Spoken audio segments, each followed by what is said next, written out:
siapa sih yang ngomong gitu kan? Di situ setelah ngelihat keadaan di luar, dia masuk lagi kepalanya, dia bilang tuh, ada 4-6 pendaki. Tapi aneh, nggak pada bawa tas, terus jalannya cepet banget. Setelah ngasih informasi itu, tiba-tiba Niko ini teriak. Sekarang Niko nih yang teriak. Woi, apaan tuh? Assalamualaikum teman-teman, balik lagi sama gue Joe. Apa kabar kalian semua? Semoga kalian semua nonton video ini diberikan kesehatan, dilancarkan rezeki, dan selalu dimudahkan urusan anda seperti biasa. Selalu diberikan perlindungan dari segala macam mara bahaya di dunia ini. Kita sudah lama banget nih tidak membahas tentang cerita-cerita pendakian. Kita masuk lagi di pendakian horormu, dimana di segmen ini gue akan ceritain kisah-kisah horor kalian sewaktu mendaki, yang siapa tahu nih bikin gue pensiun naik gunung. Nah, kali ini ada sebuah cerita berasal dari Desa Guci, Kabupaten Tegal, Jawa Tengah. Ya, kalian udah sering naik gunung, pasti tahulah gunung apa nih yang ada di daerah Guci. Ya, Gunung Slamet. Nah, pengirim cerita ini kita sebut aja namanya itu Eng. Jadi Eng ini tuh adalah salah satu anggota dari base camp jalur pendakian Gunung Slamet via Guci. Nah, dia mau naik ke Gunung Slamet ini nih sama teman-temannya nanti pas malam tahun baru. Rencananya dia ini mau naik itu berlima. Kita sebut aja ada Kuying, Niko, Reka, Viva, sama si Eng sendiri. Awalnya sih aman-aman aja, gak ada tuh kejadian aneh sama sekali. Mereka terus naik ke atas gunung itu sampai di pos 3. Nah, disinilah kejadian aneh muncul. Ya, gimana ceritanya? Tonton video ini terus. Udah, kita gak usah lama-lama lagi. Udah siap? Mode horor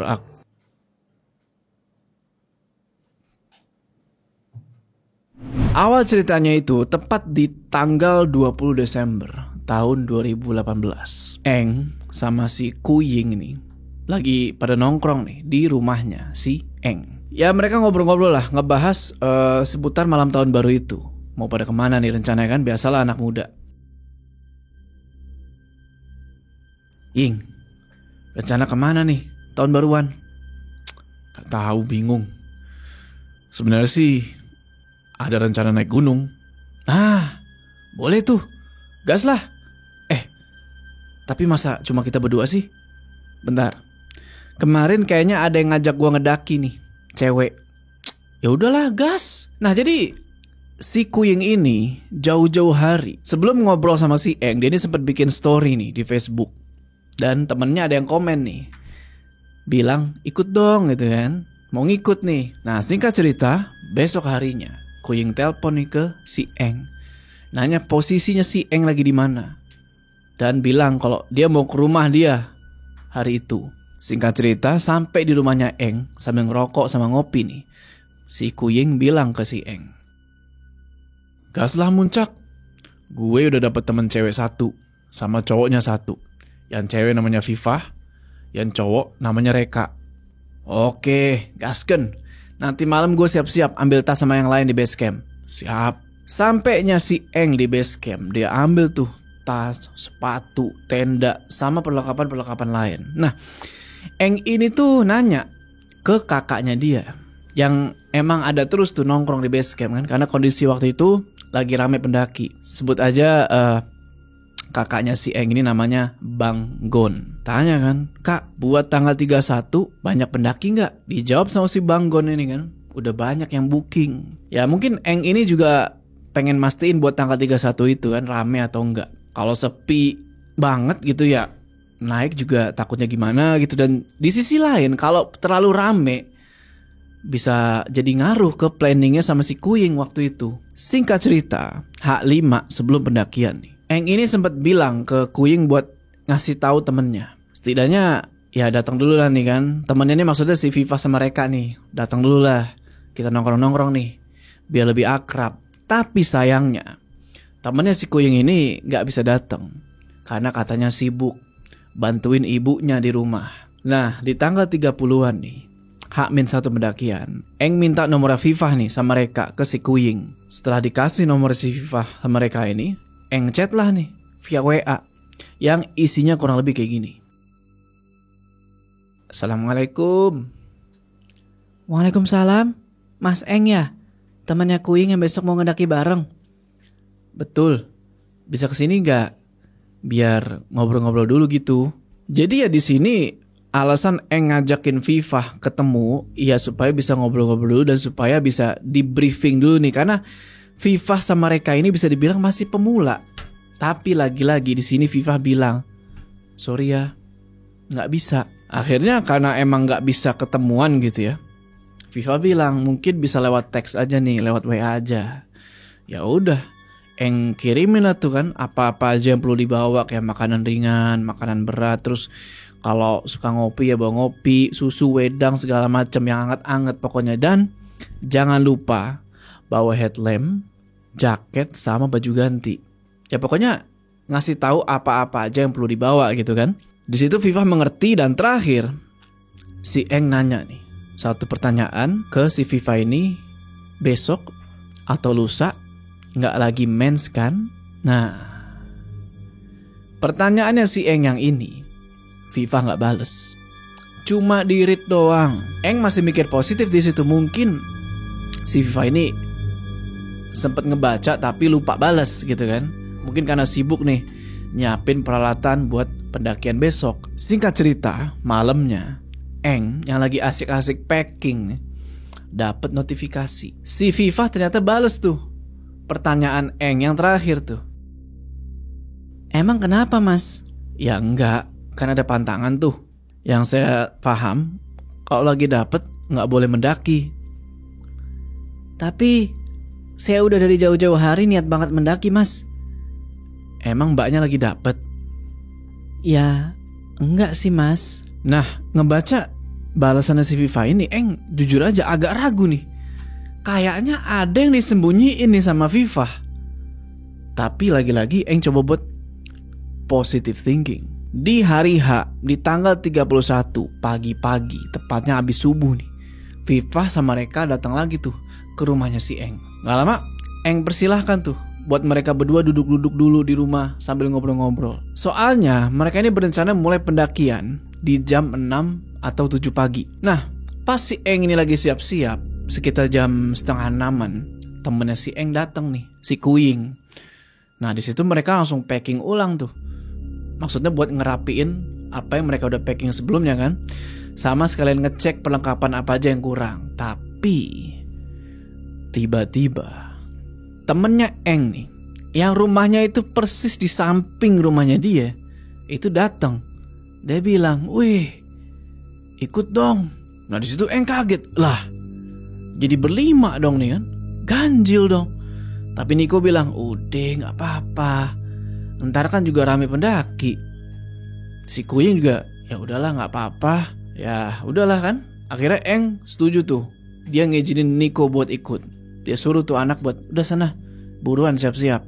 Jadi emang si Niko ini, dia itu udah sering lah mendaki bareng sama Eng sama si Kuing. Doi bisa dibilang ya udah bukan pemula lagi. Nah, singkat cerita, jam 8 paginya, meskipun agak ngaret gitu ya, dimulailah nih pendakian Gunung Slamet via Guci. Mereka bentuk nih formasi.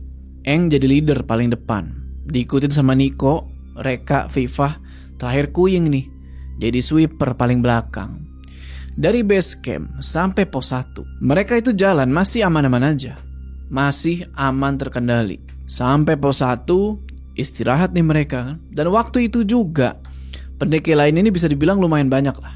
Nah, pas mereka lagi istirahat gitu, tiba-tiba si Viva ngeluh nih, bilang sama si Reka kan, cowoknya itu kan, "Kak, perut aku sakit." Eng yang ngedenger itu, oh mungkin si Viva ini mules, pengen BAB gitu kan. Dia suruh lah si Viva ini kan, udah kalau mau BAB sana ke semak-semak, sekalian bawa air.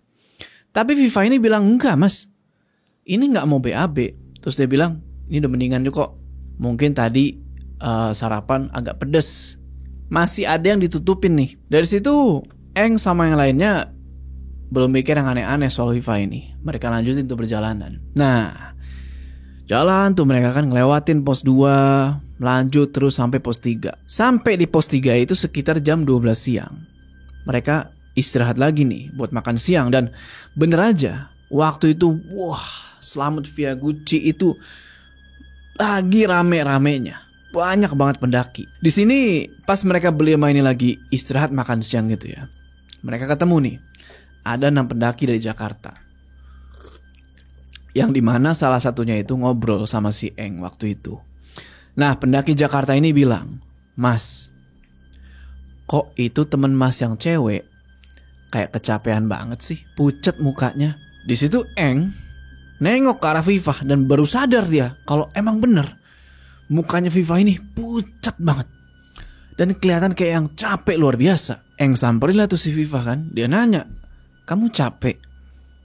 Viva jawab, "Enggak kok mas." Eng tegesin lagi di sini, "Kalau capek bilang ya." "Nggak apa-apa, bilang aja."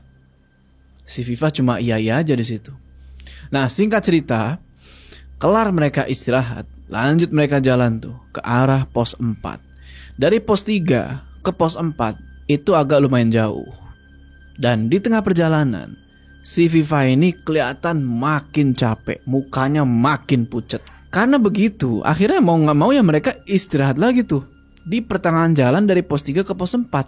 Dan disinilah mereka baru ngerasain ada sesuatu yang janggal. Jadi pas lagi istirahat gitu ya, Eng ini duduk bertiga. Eng, Niko, sama Reka nih. Sedangkan si Viva itu istirahatnya sambil berdiri. Dan si Kuying ini di belakangnya Viva. Nah, waktu itu posisinya Kuying ini tuh ruku. Kayak dia malas duduk tapi dia capek gitu kan. Dia ruku aja tuh sambil nahan beban berat tuh, beban carrier. Nah, yang Kuying perhatiin di situ, tiba-tiba Viva ini ngeliat ke depan. Dia senyum-senyum gini, ngangguk-ngangguk kayak yang lagi nyapa orang. Sontak Eng ngeliat dong ke arah yang Viva senyumin ini kan. Tapi di situ Eng nggak lihat siapa-siapa. Karena kebingungan dia tanya lah, "Fah, kamu nyari siapa?" Dijawab sama Viva, "Itu pendaki di depan." Lah, Niko juga ikut kan. "Pendaki yang mana? Halu kali kamu. Ini anak dari tadi gelagatnya aneh banget. Lebih apa ya? Lebih banyak diem gitu loh, gak seceria pas tadi di bawah." Kelar istirahat, lanjut jalan lagi tuh menuju ke pos 4. Dan di sini mereka rehat lagi. Jadi di pos 4 ini ada sumber mata air yang emang sering dipakai tuh sama pendaki-pendaki buat kebutuhan muncak mereka. Termasuk juga Eng sama Kuying. Mereka ngambil air juga di pos itu. Nah, sewaktu Eng sama Kuying ini ngambil air, mereka berdua doang kan tuh. Kuying buka pembicaraan nih. "Eng, kok si Viva aneh ya?" "Aneh gimana maksud lu?" "Lu gak ngerasa tadi? Tadi kan posisi gue sweeper. Pas di belakang Viva, di situ gue lihat dia tuh megangin perut terus, kayak nahan sakit. Dan yang anehnya tuh, pas Viva berhenti, kan otomatis gue juga berhenti. Nah, si Viva ini nengok ke gue sambil bilang, 'Suruh duluan aja tuh pendaki belakang.' Tapi pas gue nengok ke belakang, itu gak ada siapa-siapa. Sedangkan pendaki lain yang di belakang kan masih jauh. Suara pendaki lain ngobrol aja gak ada kok." Di situ si Eng gak tahu mau jawab apa kan. Ya udah, selesai ngambil air, mereka berdua balik lagi tuh ke tempatnya Viva, Reka sama Niko istirahat. Waktu itu kalau gak salah udah jam 4 sore. Selang beberapa menit kemudian, hujan turun nih. Di situ Eng bilang, "Waduh, gerimis nih. Mana gak bawa jas hujan lagi?" Niko nawarin, "Gimana kalau camp di sini?" Di situ terjadi diskusi lah kan. Dari situ ke pos 5 bisa dibilang udah deket, sekitar 40 menitan lagi. Pada akhirnya Eng sebagai leader di situ mutusin, lanjutin aja. Mudah-mudahan sampai di pos 5 itu sebelum maghrib. Tapi yang jadi pertanyaan, Viva sama Reka ini masih kuat gak? Tapi jawaban mereka, masih kuat mas. Cuma yang bikin Eng ragu, Viva ini masih megangin perut. Ditanyain lagi dan coba ditegesin lagi dan yakin masih kuat. Kalau nggak kuat ya jangan dipaksa, kita camp di sini aja. Tapi Viva jawab, enggak mas, nanggung. Saya nggak apa-apa kok. Ayo lanjut aja. Ditegesin lagi sama Kuying. Yakin nggak masih kuat? Viva jawab, kuat mas, tenang. Oke lah. Mereka percaya sama Viva di situ. Akhirnya mereka lanjut lagi tuh ke pos 5. Dan di perjalanan ini rencana mereka buat sampai pos 5 itu sebelum maghrib. Bisa dibilang agak sedikit ngarit di sini. Soalnya Viva ini kecapean.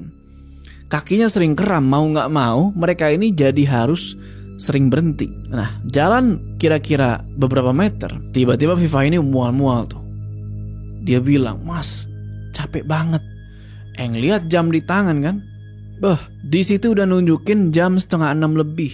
Karena Viva udah ngeluh-ngeluh nggak kuat, mau nggak mau ya mereka berhenti lagi nih. Nah, sewaktu istirahat itu, diskusi lah nih sama si Kuying soal lanjut atau ngecamp.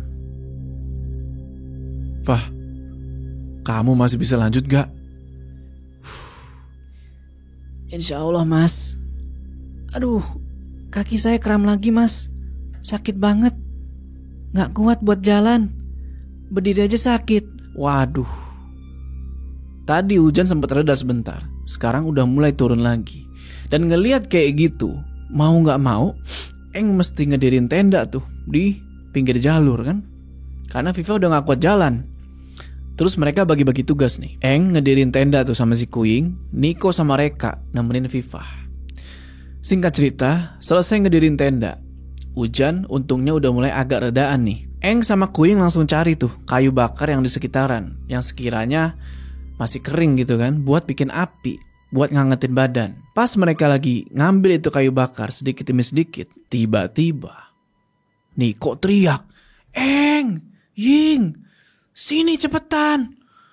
Wah, karena gak dengar Niko teriak, sama Kuying langsung lari tuh ke dalam tenda. Dan pas sampai di tenda itu, bener aja, itu si Viva pingsan. Panik semua mereka di situ kan. Terus anehnya, posisi si Viva pingsan ini, itu dia lagi duduk di teras tenda, lagi bikin air buat nyeduh kopi. Nah, ngeliat itu, mereka berempat langsung coba buat angkat si Viva ini. Yang lebih aneh lagi, gak ada yang kuat. Ini 4 orang cowok ngangkat satu cewek, badannya kecil, kurus, gak ada yang kuat. Udah bingung tuh di situ, dia geleng-geleng gitu kan. Ini kenapa ini? Akhirnya setelah susah payah, mereka berhasil nih ngangkat Viva masuk ke dalam tenda.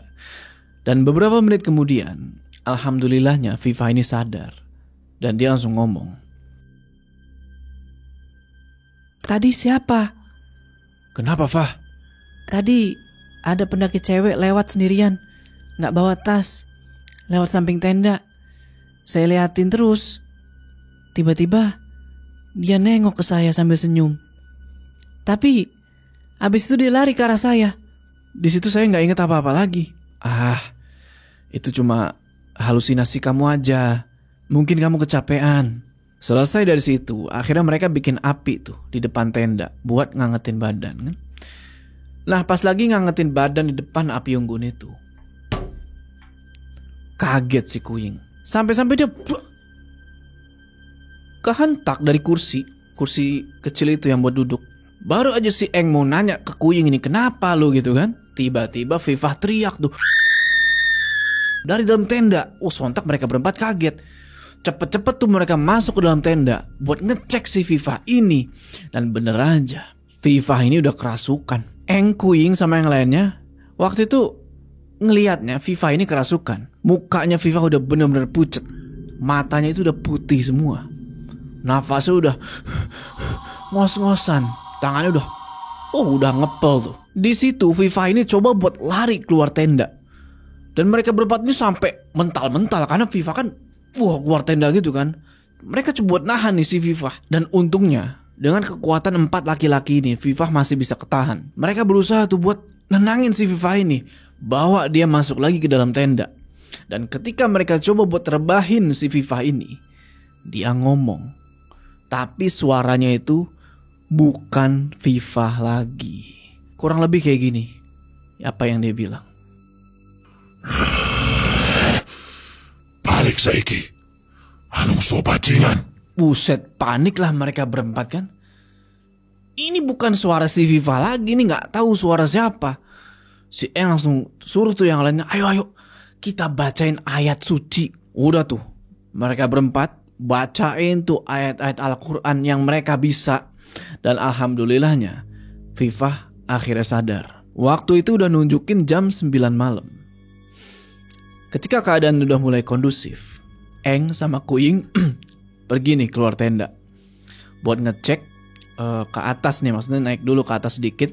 Barangkali ada pendaki lain nih yang ngecamp juga dan bawa minyak angin atau semacamnya. Udah berangkat nih mereka berdua naik kan.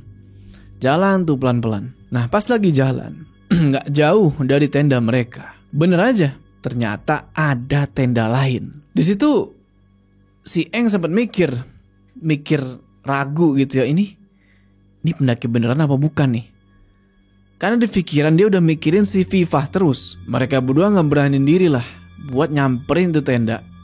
Mereka ucapin salam nih, Assalamualaikum. Gak ada jawaban tuh. Coba lagi buat salam, Assalamualaikum. Masih gak ada jawaban. Tiba-tiba dari arah samping tenda itu ada yang jalan nih. Eng langsung ngeliat kan, siapa itu kan? Ternyata itu pendaki. Jalan ke arahnya si Eng nih. Karena posisinya gelap waktu itu, Eng ini gak bisa lihat jelas pendaki ini. Cuma siluet aja. Dan di situ Eng masih coba buat mikir positif lah. Mungkin ini yang punya tenda nih.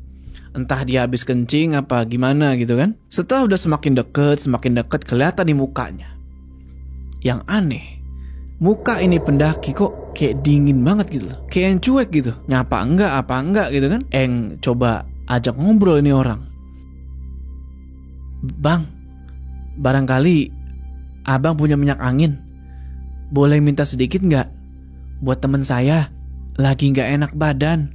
Sama teman-teman itu ada di belakang. Anehnya si Eng ini gak nanya. Yang dimaksud belakang ini, belakang mana? Secara tenda itu cuma satu. Dan tenda ini kecil. Terus di belakang sama samping tenda itu benar-benar gelap.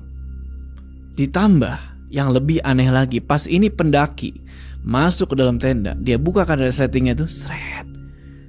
Eng perhatiin, di dalam tenda itu isinya kembang. Cuma kembang melati atau kantil semacam itulah. Dan ada satu tas kecil, tapi Eng ini gak curiga. Dia pikir ini tenda cuma buat nyimpen ya mungkin logistik ya kan, peralatan. Dan mungkin tenda temennya itu di belakang sana. Jadi tenda ini sengaja buat dikosongin, buat nyimpen barang doang. Di situ ini pendaki ngasih makanan ke Eng sama Kuying. Udah matang makanannya. Semacam singkong bakar yang ditaruh di atas piring plastik. Tapi yang aneh gak tahu nih, ini singkong kapan dibakarnya. Karena masih hangat ini singkong. Artinya apa? Ini baru aja dibakar. Tapi yang aneh, Eng sama Kuying sama sekali gak ngeliat ada api di situ. Gak lama, ini orang ngasih makanan itu sambil bilang, saya gak punya minyak angin. Nih, ada makanan. Kasihin aja makanan ini buat dia, biar badannya hangat. Ya udah kan, Eng bilang terima kasih itu kan. Dan ketika mereka mau pamit nih, mau balik ke tenda, mereka berdua sempat salaman nih sama si pendaki ini kan. Nah pas salaman gini, set, ini tangan pendaki dingin banget dan halus banget. Mikir positifnya adalah cuaca kan dingin di sekitaran, otomatis tangan juga ikutan dingin dong. Ya udah tuh. Nah, tapi baru beberapa langkah Eng sama Kuying jalan dari tenda pendaki itu, tiba-tiba itu pendaki manggil. Mas, cepat pulang ya. Jangan sampai cuma 4 orang aja yang pulang. Wah, di situ makin bingung lah Eng sama Kuying kan. Yang tadinya mereka ngobrol sama pendaki ini pendaki gak ada ekspresinya sama sekali. Kok sekarang jadi beda? Kok kayak ngasih sebuah ancaman? Tapi mereka gak pedulin lah di situ. Mereka jalan balik tuh ke arah tenda. Sampai di tenda, Eng bilang tuh sama yang ada di dalam tenda, "Pada mau singkong bakar nggak? Nih, Dari mana tuh? tadi dikasih pendaki di atas. Minyak anginnya nggak ada. Jam 10:30 malam. Tiba-tiba angin itu kencang banget. Dan seiring dengan hembusan angin kencang itu, kedengeran juga kayak ada suara cewek ketawa. Dan bener aja, yang ketawa ini Vivah. Dia ketawa-ketawa lagi, kayak orang kerasukan. Dia berontak tuh, berontak gak ngomong apa-apa, cuma ketawa-ketawa itu sambil senyum-senyum. Matanya melotot, jarinya nunjuk ke depan tenda, sambil terus tuh ketawa-ketawa kayak hahaha. Di situ wah panik lah mereka berempat kan. Ini kenapa lagi bocah gitu kan. Pas lagi keadaan hektik kayak gitu, panik bukan main, tiba-tiba lewat nih segerombolan pendaki. Ya kurang lebih ada 4 atau 6 orang lah. Berhenti tuh tepat di depan tendanya si Eng kan. Dan salah satu dari rombongan pendaki itu bilang, "Balik. Daripada saya paksa buat balik." Wah, kaget mereka. Maksudnya apa nih? Balik-balik. Dan Kuying coba ngeliat siapa sih yang ngomong tadi. Dia buka nih resleting tenda kan, seret. Siapa sih yang ngomong gitu kan? Di situ setelah ngeliat keadaan di luar, dia masuk lagi kepalanya. Dia bilang tuh, ada 4-6 pendaki, tapi aneh, nggak pada bawa tas. Terus jalan cepet banget. Setelah ngasih informasi itu, tiba-tiba Niko ini teriak. Sekarang Niko nih yang teriak, "Woi, apaan tuh?" Di situ Niko bilang dia ngelihat ada sosok hitam gede, bulunya banyak, matanya merah di luar tenda. Kenapa bisa kelihatan? Karena kan tadi resetting sempat dibuka sedikit sama si Kuying. Nah itu di situ, dari situ si Niko ngelihat. Wah, sontak Niko langsung tutup itu resetting tenda. Dan selesai Niko tutup itu resetting tenda, Vivah lagi-lagi berulah. Nangis dia tiba-tiba.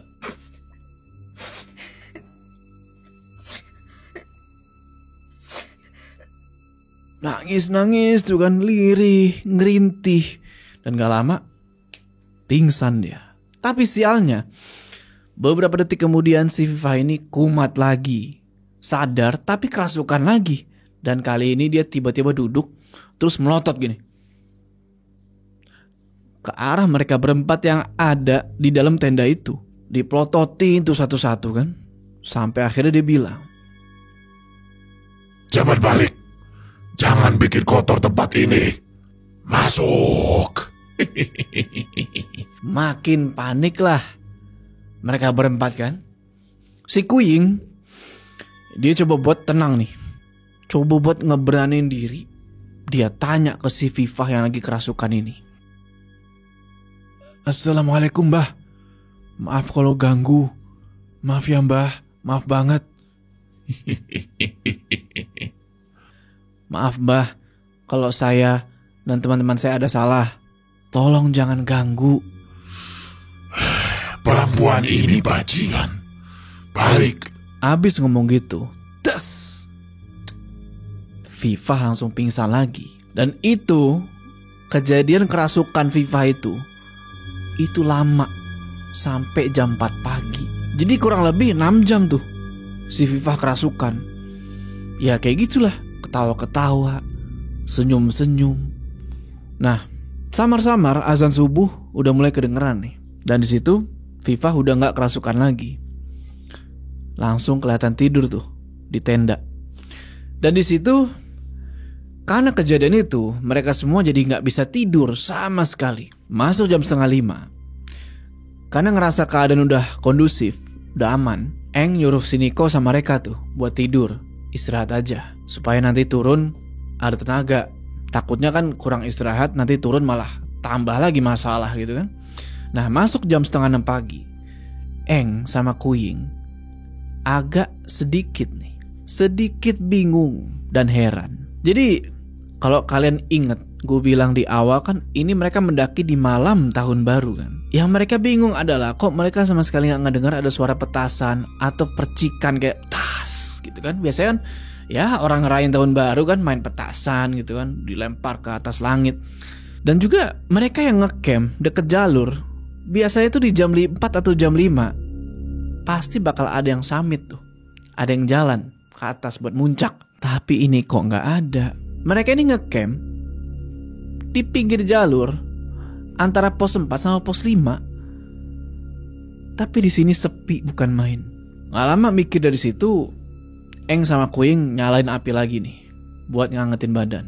Sambil ngobrol-ngobrol soal kejadian semalam. Terus si Kuing bilang nih, Eng, coba ambil singkong bakar tadi malam yang dikasih sama si pendaki tadi tuh. Pas Eng mau ambil itu singkong udah gak ada. Piringnya pun gak ada. Yang tersisa cuma sendok.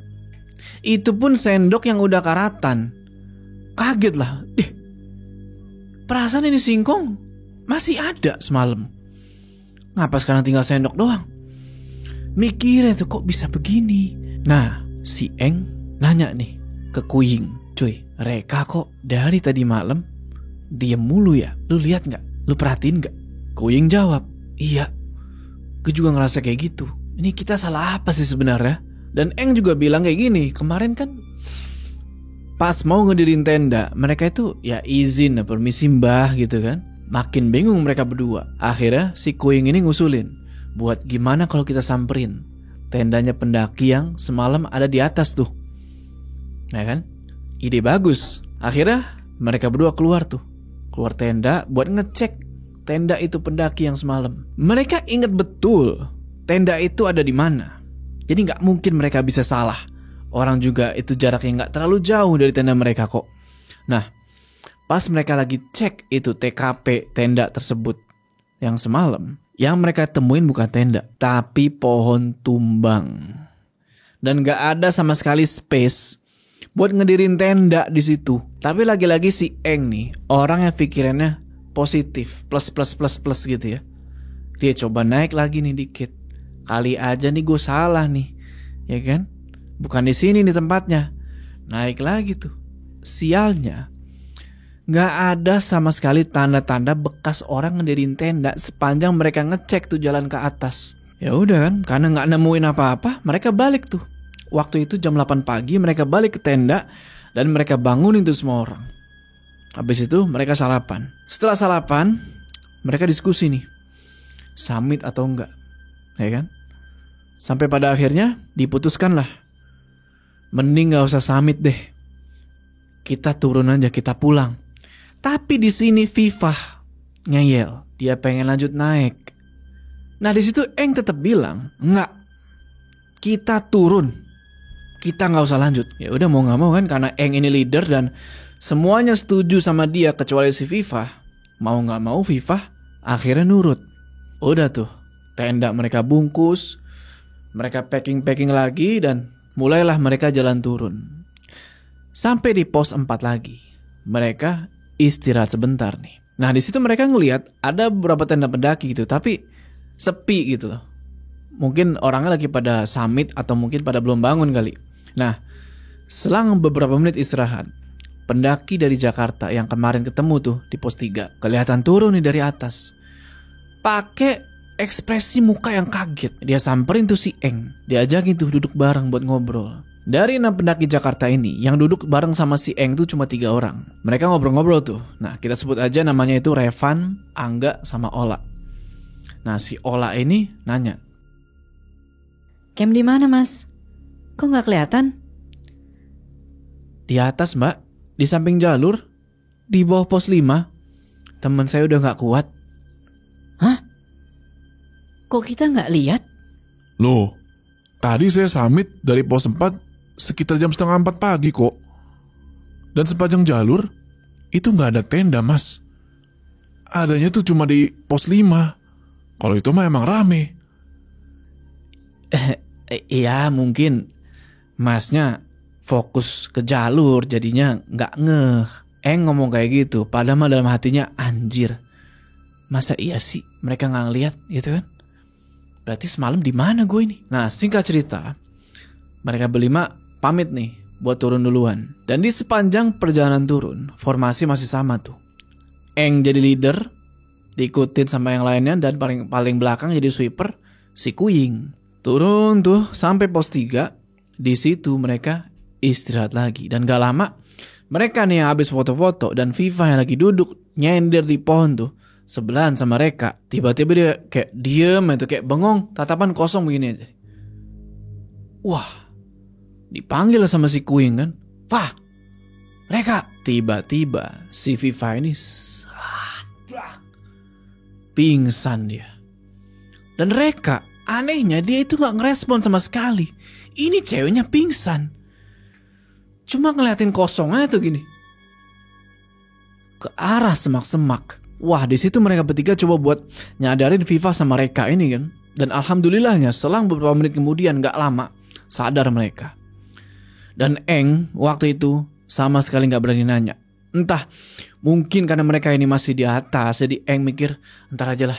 Yang penting kita turun dulu nih sampai bawah. Cuma tiba-tiba si Viva ini nanya, tadi saya kenapa ya? Nah kan, Eng di situ cuma bilang aja tuh, enggak kok, nggak apa-apa. Udah kan, nggak mau diskusi yang aneh-aneh. Mereka lanjutin tuh perjalanan turun. Dan di sini Viva masih aja ngeluh. Tapi kali ini ngeluhnya beda. Jadi Viva ini tuh bawa tas daypack kecil gitu ya. Nah di situ dia ngeluh karena ini daypack kecil tapi kok berat banget rasanya. Dan akhirnya karena ya nggak mau kelamaan istirahat gitu ya, Eng bilang udah sini biar gua bawain aja. Akhirnya double lah tuh si Eng bawa tas. Tapi emang pas dirasain sama si Eng itu kan tas daypack ransel kecil gitu ya. Kok rasanya kayak berat banget. Ini orang bawa apaan gitu kan. Cuma si Eng masih tetap mikir positif. Mungkin karena gue udah capek kali nih. Jadi tas yang emang harusnya gak berat berasa jadi berat. Alhamdulillahnya mereka semua selamat nih. Turun sampai base camp. Di situ mereka ya istirahat sebentar. Sampai akhirnya mereka pamit nih buat pulang ke rumah masing-masing. Nah, di rumah pas lagi nyantai-nyantai tuh, makan-makan, ngopi dan lain-lain. Di situ Viva ngaku ternyata bener. Cerita nih si Viva lewat WA gitu kan. Kalau dia ini lagi dapet, tapi ya gimana gitu kan. Dia itu udah terlanjur udah pengen banget naik gunung. Terus juga si Reka gitu kan, pas di tenda dia inget Viva ini pingsan sama kerasukan. Tapi dia cuma ngerasain pas di awal doang. Reka ngerasa pas Viva kerasukan ini dia ngelihat semua orang di tenda itu tidur, gak ada apa-apa. Dan tas daypack kecil yang dibilang sama Viva itu berat, ternyata di dalamnya itu ada pembalut bekas yang habis dipakai sama Viva. Terus pas Viva kerasukan itu dia ngaku di dalam alam bawah sadar, entahlah mungkin berasa kayak mimpi atau apa ya, gue belum pernah kerasukan jadi gak tahu.